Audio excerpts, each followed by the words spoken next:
اعوذ باللہ من الشیطان الرجیم بسم اللہ الرحمن الرحیم لعنۃ اللہ علی الکاذبین لعنۃ اللہ علی الکاذبین۔ میرے غیور مسلمان بھائیوں، آج میں آپ کے سامنے قادیانیوں کا جو ایک دفتری نظام ہے، جہاں قادیانیوں کے یہ جو بڑے بڑے پادری اور یہ مرزا مفرور اپنے دفتروں میں بیٹھے ہوتے ہیں، تو یہ وہاں پہ کیا کارنامے سر انجام دیتے ہیں اور کن لوگوں کی یہ داد رسی کرتے ہیں اور کن لوگوں کی یہ بات کو سنتے ہیں اور کن لوگوں کی بات کو یہ ردی کی ٹوکری میں پھینک دیتے ہیں۔ یہ قادیانی چناب نگر کے اندر بھی ان کا بہت بڑا دفتری نظام موجود ہے،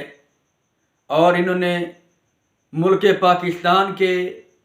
آئین سے بغاوت کرتے ہوئے چناب نگر کے اندر اپنا دفتری نظام بنا رکھا ہے، جن میں ان کا ناظر اعلیٰ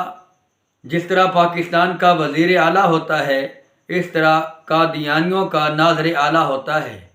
جو کہ یہ مرزا مفرور بھی 2003 تک قادیانیوں کا چناب نگر میں ناظر اعلیٰ رہا ہے۔ اور اسی طرح قادیانیوں کے بہت سے شعبہ جات ہیں، جس طرح حکومت پاکستان کی پارلیمنٹ ہے، اسی طرح قادیانیوں کی بھی ایک پارلیمنٹ ہے، اور جس طرح پاکستان کے وزراء ہیں، اسی طرح قادیانیوں کے بھی مشیر اور وزیر ہیں۔ تو اس لیے یہی سچ کہا جاتا ہے کہ جہاں قادیانی اسلام کا باغی ہے، وہاں قادیانی اس ملک پاکستان کا بھی بہت بڑا غدار اور باغی ہے۔ تو میرے بھائیوں، آج میں آپ کے سامنے قادیانیوں کا جو اصل چہرہ، جو یہ دفتروں کے اندر بیٹھے ہیں،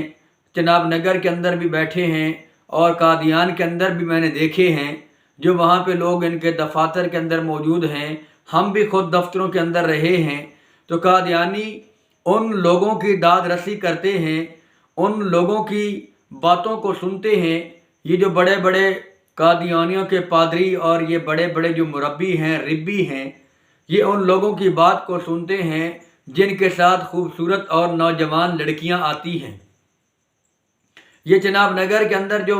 ناظر امور عامہ کی سیٹ پر سلیم الدین بیٹھا ہوا ہے، اور باقی بھی یہ جو قادیانی بڑے بڑے عہدوں کے اوپر بیٹھے ہوئے ہیں، جن میں مرزا مسرور بھی جو نام نہاد گدی نشینی کے اور من گھڑت خلافت کے اوپر بیٹھا ہوا ہے، یہ بھی اور اس سے نیچے جتنے بھی قادیانی عہدوں کے اوپر بیٹھے ہوئے ہیں، وہ سب کے سب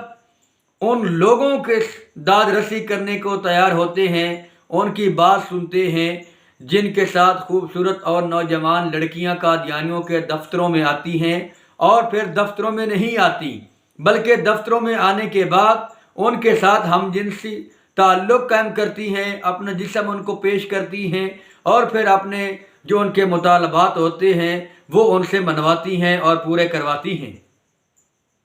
یہ قادیانیوں کا ایک جو بظاہر دیکھنے کو دفتر ہے، لیکن وہ دراصل دفتر نہیں بلکہ وہ زنا کا اڈا ہے۔ جو اندر قادیانی دفتر کے اندر بیٹھا ہے، جو بڑا پادری ربی اندر بیٹھا ہوا ہے، جن میں یہ حافظ مظفر اور یہ بڑے بڑے جو پادری قادیانیوں کے دفاتر کے اندر موجود ہیں، ان ہر ایک کی داستان ایک دوسرے سے مختلف ہے، لیکن ایک بات کے اوپر ان کا اتفاق ہے کہ جو بھی ان کے دفتر میں آتا ہے وہ اپنی بیٹی کو ساتھ لے کے آتا ہے۔ کوئی عورت آتی ہے تو وہ اپنی جسم پیش کرتی ہے اور پھر وہ اپنے کام ان سے کرواتی ہے۔ تو یہ جو قادیانیوں کا دیکھنے والا، آنکھوں سے نظر آنے والا ایک دفتری نظام ہے، دراصل یہ دفتری نظام کے پیچھے اس کو کہنے کو تو دفتر ہے، لیکن اس کی بیک کے اوپر یہ دراصل زنا کا اڈا ہے۔ قادیانیوں، تم اپنی بیٹیوں کو وہاں بھیجتے ہو، تم وہاں جرمن میں بیٹھے ہو، لیکن تمہاری عورتیں ان کے دفتروں کے چکر لگا رہی ہیں۔ دفتروں کے چکر لگانے کے بعد وہ وہاں پہ کیا گل کھلاتی ہیں آپ کو نہیں معلوم۔ تو بس میں یہی قادیانیوں آپ کو یہ بات بتلانا چاہتا تھا کہ اپنی بیٹیوں کو، اپنی بہنوں کو، اپنی ماؤں کو ان خبیث جو دفتروں کے اندر سور اور خنزیر موجود ہیں ان تک ان کو نہ بھیجیں، یہ آپ کی عزتوں کے ساتھ کھلواڑ کرتے ہیں اور پھر آپ کے مطالبات پورے کیے جاتے ہیں۔ اللہ سے دعا ہے کہ اللہ آپ کو یہ بات سمجھنے کی توفیق عطا فرما دے۔